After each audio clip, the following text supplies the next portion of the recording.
Ambassador Zix Thala clicked her mandibles in what the humans called amusement as she reviewed the intelligence reports on her holographic display.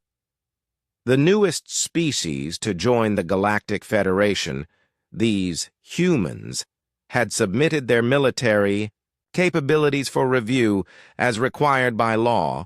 What she saw was laughable. "Primitive kinetic weapons," she muttered, her 4 eyes scanning the data. "Chemical propellants, metal projectiles. How quaint." The Krillian Empire had been watching Earth for months, ever since the humans had made first contact. Like most predator species, the Krillians had evolved beyond such crude methods millennia ago. Their plasma cannons could vaporize entire city blocks. Their neural disruptors could shut down biological functions from orbit. Their quantum shielding made them nearly invulnerable. These humans, with their tanks and rifles and artillery, seemed like children playing with sticks and stones. "Begin the invasion," Zix Thala commanded. "This will be over before their sun sets." 3,000 light-years away, Admiral Sarah Chen stood in the command center of Luna Base, watching the Krillian fleet drop out of hyperspace. 12 massive dreadnoughts, each the size of a small moon, their hulls crackling with energy weapons that could glass continents. "Ma'am," reported Lieutenant Rodriguez, "they're demanding our immediate surrender. They're laughing at our response." Admiral Chen's weathered face remained impassive. She had served in 3 interplanetary conflicts and knew that overconfidence was often a military force's greatest weakness. "Have they scanned our defensive installations?" she asked. "Yes, ma'am. They dismissed our orbital platforms as ineffective. Intelligence suggests they consider our technology 2,000 years behind theirs." Chen nodded slowly. "Lieutenant, please send a message to the Krillian commander. Tell them we decline their generous offer of slavery." "And then, ma'am?" Chen's lips curved into a cold smile. "Then we show them why humans have never lost a war we've committed to winning. Initiate Protocol Ancestor." Lieutenant Rodriguez's eyes widened. "Ma'am, are you certain? Protocol Ancestor hasn't been activated since we needed to remind the galaxy what happens when you underestimate human ingenuity," Chen finished. "Send the activation codes to all sectors. It's time to wake up the old gods of war." Across human space, ancient systems hummed to life. In the asteroid belts, mining equipment suddenly stopped its peaceful work as hidden protocols engaged. On Mars, what appeared to be atmospheric processors began to unfold like mechanical flowers, revealing their true purpose. In Earth's deepest, bunkers, machines that had slumbered for decades opened steel eyes and began their calculated march toward launch platforms. The Krillians detected the increased activity but dismissed it as panic. Their instruments showed the same primitive technology: chemical reactions, kinetic energy, basic metallurgy. What threat could such antiques pose to their advanced civilization?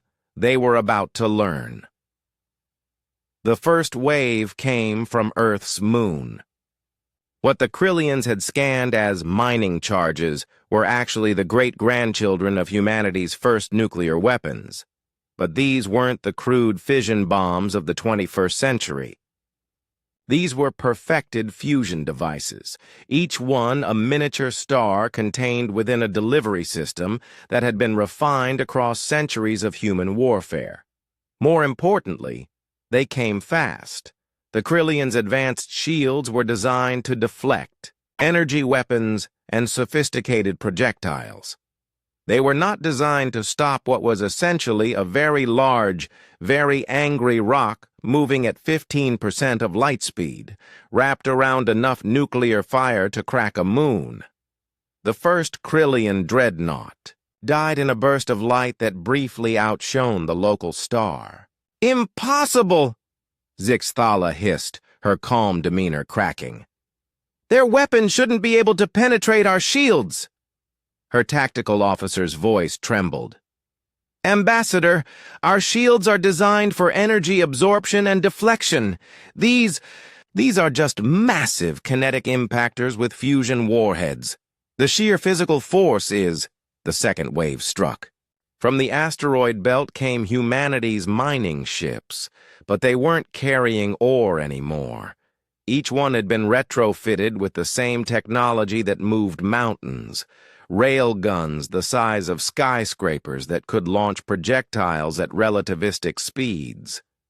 The difference was that now, instead of moving asteroids, they were moving tungsten rods that hit like the fist of an angry god.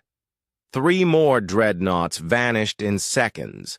"They're using their own infrastructure as weapons," the tactical officer reported in disbelief.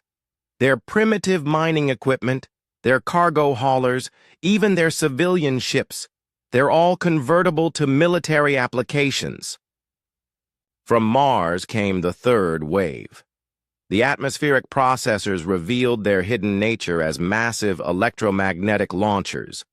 What emerged wasn't terraforming equipment, but humanity's oldest and most reliable tool of war, scaled up to astronomical proportions: the gun. Simple, effective, and devastating when powered by a fusion reactor and aimed by quantum computers. But it was the fourth wave that truly terrified the surviving Krillians. From Earth itself came the veterans. Weapons platforms that had been built during humanity's first steps into space, upgraded and modified across centuries, but never fundamentally changed. These were the direct descendants of the weapons that had ended Earth's last global war, systems so reliable, so thoroughly tested, that humanity had simply kept improving them rather than replacing them. They looked primitive because they were primitive. But primitive didn't mean ineffective. 1,000 nuclear-tipped kinetic kill vehicles, each one guided by artificial intelligences that had been learning and adapting for over 2 centuries, swarmed toward the remaining Krillian ships, like a plague of mechanical locusts. "Retreat!" Zixthala screamed, but it was too late. The humans hadn't just built weapons. They had built weapons that could think, learn, and adapt faster than any organic mind could process. In less than an hour, 12 Krillian dreadnoughts had been reduced to expanding clouds of superheated plasma. Admiral Chen watched the tactical display as the last enemy signal winked out. Around her, the command center was silent except for the soft hum of computers and the distant vibration of Earth's rotation. "Ma'am," Lieutenant Rodriguez said, quietly, "the Galactic Federation is requesting an immediate conference. They're asking about our hidden weapons technology." Chen leaned back in her chair, suddenly feeling every one of her 60 years. "Tell them the truth, Lieutenant. We don't have hidden weapons technology. We've just never thrown anything away. That worked." She gestured at the display showing the debris field where the Krillian fleet had been. "Those weren't our newest weapons. Those were our oldest. We've just spent 1,000 years making them better." The Admiral stood and walked to the observation deck, looking out at the stars where humanity's children, their ships, their stations, their dreams of exploration, continued their eternal dance around distant suns. The Krillians made the same mistake everyone makes, she said to herself. They assumed that because something is old, it's obsolete. They forgot the most important rule of human engineering. She smiled as she watched a patrol of converted mining ships return to their peaceful duties, their railguns already powering down. If it's not broken, we don't fix it. We just make it bigger.